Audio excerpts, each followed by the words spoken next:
sejak kebangkitannya, ulama bersama pengikut-pengikutnya istiqomah dan setia, jaga akidah dan sunnah Rasulnya. Alhamdulillah segala puji baginya, ulama bersama pengikut-pengikutnya istiqomah dan setia, menjaga agama Nusa dan bangsa. Mari kuatkan niat kita, kita bulatkan tekad kita, terus lanjutkan amal kita, mengembangkan khidmat kita. Assalamualaikum warahmatullahi wabarakatuh. Alhamdulillah nahmaduhu wa nasta'inuhu wa nastaghfiruh wa na'udzu billahi min syururi anfusina wa min sayyiati a'malina. May yahdihillahu fala mudhillalah wa may yudlilhu fala hadiyalah. Asyhadu an la ilaha illallah wahdahu la syarika lah wa asyhadu anna Muhammadan abduhu wa rasuluh. Allahumma shalli ala sayyidina Muhammadin wa ala alihi wa ashabihi ajma'in, amma ba'du. Hadratil muhtaramin wal mukarramin, para asatidzah, para guru, para sesepuh dan tokoh masyarakat, Ustaz Sanwani, Ustaz Zaini, Ustaz Haji Ali, dan para asatidzah lain, Ustaz Said Al-Hadri dan seluruh jamaah majlis tahlil pada malam hari ini yang dimuliakan oleh Allah. Alhamdulillah malam hari ini kita berkumpul untuk membacakan doa-doa, membacakan surah Yasin dan tahlil. Kita hadiahkan untuk almarhumah Ibu Hajah Suana binti Dahir binti Dahir. Mudah-mudahan Allah jadikan kuburnya raudhah min riyadil jannah, dan kita yang membacakannya Allah berikan juga keberkahan dalam segala urusan kita. Amin ya rabbal alamin. Hadirin jamaah rahimakumullah, umur itu misteri atau rahasia dari Allah. Tidak ada yang tahu berapa umur kita, dan juga tidak ada yang tahu bagaimana cara kita atau kondisi kita ketika meninggal nanti. Ini adalah sebuah misteri yang kadang-kadang disebut sebagai qadha dan qadarnya Allah.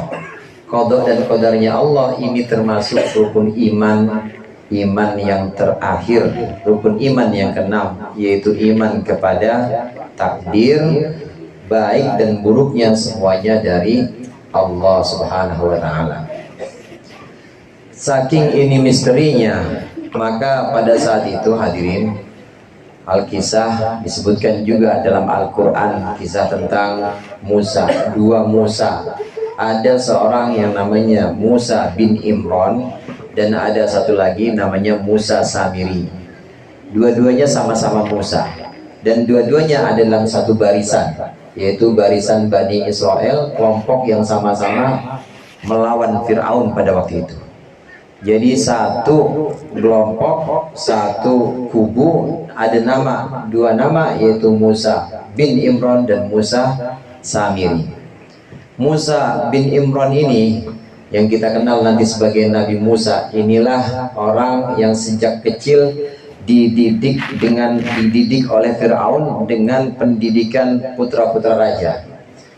Sebagaimana kita tahu kisah dalam Al-Quran itu, ketika Nabi Musa dilahirkan oleh ibunya, kemudian ibunya merasa takut, wasbaha fuadu ummi Musa farigha, hatinya ibu Nabi Musa udah kosong, bingung bagaimana harus menyelamatkan anaknya, karena memang anak Bani Israel pada waktu itu pasti yang laki-laki dibunuh oleh Fir'aun. Karena Fir'aun punya mimpi, ini yang akan menghancurkan kerajaan Fir'aun adalah laki-laki dari Bani Israel. Tiap ada anak kecil dibunuh. Bingung ibunya Nabi Musa, fa asbaha fuadu ummi Musa farigha, hatinya ibu Nabi Musa bingung, akhirnya diberikan ilham. Kalau untuk orang yang bukan nabi namanya ilham, Pak. Kalau untuk nabi namanya wahyu. Ada kagak wahyu sama ilham di sini? Wahyu. Kalau ada nyaut hadir. Kalau nggak ada ya ilham berarti. Kalau bukan nabi namanya ilham. Ilham, hanyutkanlah anak itu di sungai Nil. Maka pada waktu itu Nabi Musa yang masih beberapa hari baru dilahirkan dihanyutkan sungai Nil dan kemudian dengan izin Allah diselamatkan. Ada yang menarik di sini.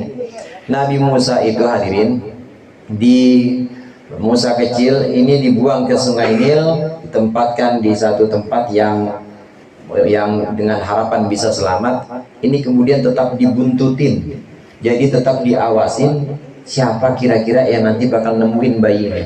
Yang ngawasin adalah saudaranya Nabi Musa, namanya Kulthum. Kulthum binti Imran. Itulah yang disebutkan wa qalat li ukhtihi qussi. Ibunya Nabi Musa bilang kepada saudaranya Nabi Musa, "Qussi, ikutin itu adikmu Musa." Ini Kulthum binti Imran atau kakaknya Nabi Musa. Ini buntutin bayi Musa. Siapa yang kira-kira menemukan? Ternyata ditemukan oleh Asiyah istri Fir'aun. Ditemukan oleh Asiyah istri Fir'aun. Dan dengan izin Allah selamat sampai di istana, ia tidak dibunuh, dirawat oleh Fir'aun. Jamaah rahmatullah, kalau kita mau baca Maulid Barzanji itu ada wahadara lailata maulidihi Asiyatu wa Maryam. Dan pada saat malam kelahiran Nabi Muhammad itu hadirlah Siti Asiyah bukan Aisyah, Asiyah dan juga Maryam.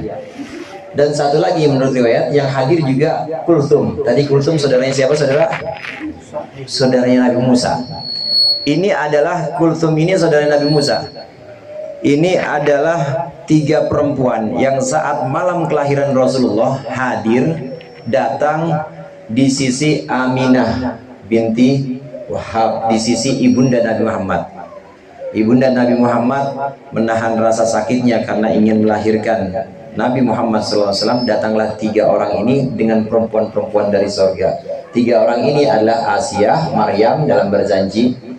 Maryam ini maksud adalah Maryam ibunya Nabi Isa, dan satu lagi Kulthum. Kulthum ini saudaranya Nabi Musa. Saudara-saudara jamaah rahimakumullah, ini sebenarnya adalah 3 mantu yang sedang datengin satu mertua. Paham apa enggak? Ini adalah 3 orang mantu ini. Ini adalah perempuan-perempuan suci dari zaman perempuan-perempuan suci dari zaman yang berbeda, yang nanti kelak akan dinikahkan oleh Allah untuk Rasulullah Sallallahu Alaihi Wasallam.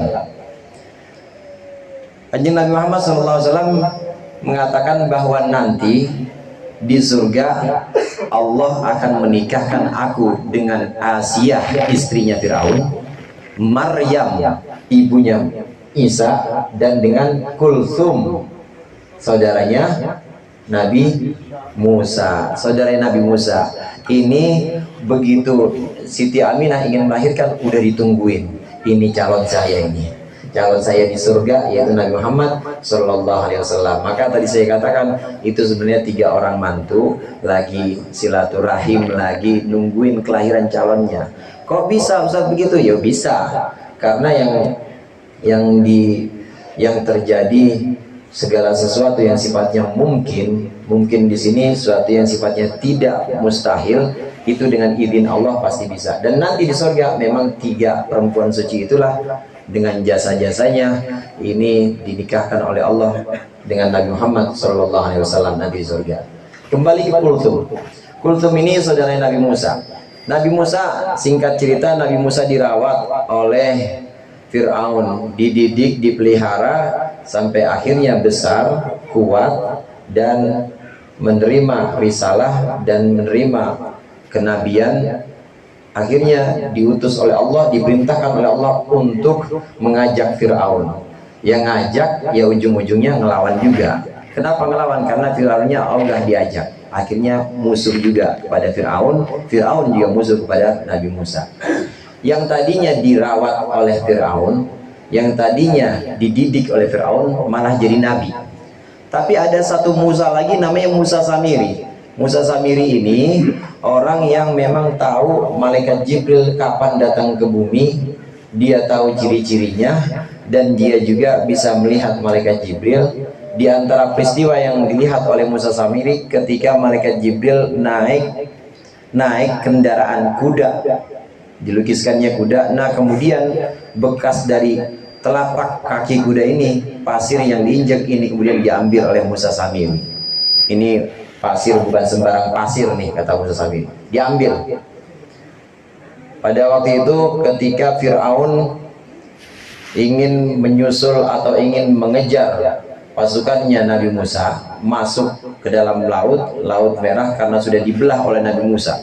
Jadi semuanya itu daratan, pinggir-pinggirnya tembok-tembok laut, kayak kita lewat di Gang Senggol. Sini Gang Senggol ada ya? Kalau Gang Senggol sini kan kanannya apartemen, kirinya apartemen ya. Kanannya tembok komplek, kirinya tembok komplek. Nah ini enggak, kanannya air, laut, kirinya air juga, jalan di situ. Nabi Musa dengan 12 keturunan Bani Israel atau 12 keluarga atau 12 kabilah Bani Israel ini jalan dengan izin Allah karena dipukul tongkat Nabi Musa, belah itu lautan, bisa dipakai buat jalan. Jadi kelihatan itu dasar lautan. Belum sampai ke ujung yang sebelah sana, belum sampai ke ujung pantai yang sana.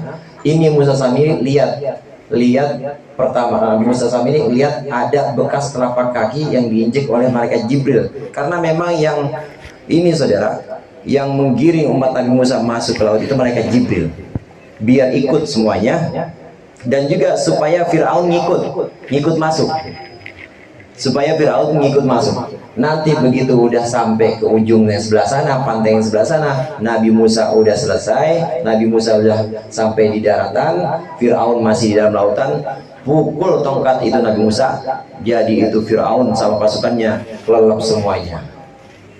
Sebelum kejadian tenggelamnya Fir'aun ini, Musa Samiri lihat ada bekas pasir yang diinjek oleh kudanya malaikat Jibril, kemudian diambil sama dia. Ini yang kemudian dipakai untuk membuat anak sapi yang disebut dengan ijlan jasadan lahu khiwar dalam Al-Quran, yang terbuat dari emas, anak sapi kecil, cuma diaurin doang sama pasir bekas diinjek malaikat Jibril. Itu pasirnya doang, gimana malaikat Jibrilnya?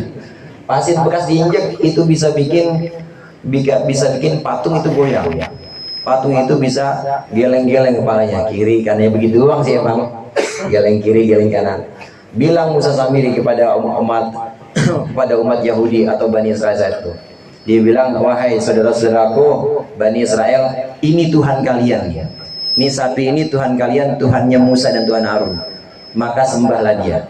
Waktu itu hadirin, Nabi Musa sedang ada di Bukit Sina, sedang dalam pertemuan menerima Taurat. Jadi nggak ada Nabi Musa. Kalau ada Nabi Musa digamparin itu. Nabi Musa itu kereng-kerengnya Nabi yang paling galak ke Nabi Musa. Waktu itu nggak ada Nabi Musa, maka Musa Samiri membuat ulah seperti ini, membuat patung anak sapi yang kemudian disembah oleh sebagian Bani Israel. Nggak semuanya, tapi sebagian menyembah patung yang dibikin oleh Musa Samiri. Jamaah rahimakumullah, ada dua Musa di sini. Yang satu dirawat oleh Firaun, tahu-tahu jadi nabi. Yang satu udah lama dia kenal malaikat Jibril, tahu-tahu jadi orang kufur, orang yang ingkar kepada Allah. Ini yang namanya rahasia takdir. Oleh karenanya dalam sebuah syair disebutkan, Idzal mar'u lam yukhlaq sa'idan, Idzal mar'u lam yukhlaq sa'idan tahayyara, uqulu murabbihi fa khabal mu'awwilu, fa Musa alladhi rabbahu Jibrilu kafiru, wa Musa alladhi rabbahu Fir'aunu mursalu. Ketika seorang mendidik atau seorang merawat dan tidak tahu tentang takdir, maka khabal mu'ambilu, maka orang yang punya angan-angan itu akan kecewa. Kenapa? Kadang-kadang ada kasus seperti ini. Musa yang justru dirawat oleh malaikat Jibril, yang kenal oleh malaikat Jibril, ini justru kafir. Tetapi Musa yang dirawat oleh Fir'aun justru menjadi Rasul. dalam kehidupan kita sehari-hari. Mungkin ada orang-orang yang saat ini belum bisa istiqomah, yang saat ini belum bisa ikut ngaji. Siapa tahu nanti beberapa waktu lagi dia lebih kuat dibanding kita ngajinya. Ada orang-orang yang mungkin sekarang belum bisa istiqomah buat untuk sholat. Siapa tahu beberapa waktu lagi atau nanti juga anaknya, mungkin anaknya itu bisa lebih taat dibanding orang tuanya. Ini yang namanya rahasia takdir. Mudah-mudahan kita nanti finishnya kita atau akhir hayat kita termasuk orang yang takdirnya takdir baik, yaitu husnul khotimah. Amin ya rabbal alamin. Itu saja mungkin dari saya, lebih kurangnya saya mohon maaf. Wallahul muwaffiq ila aqwamit thoriq. Wassalamualaikum warahmatullahi wabarakatuh.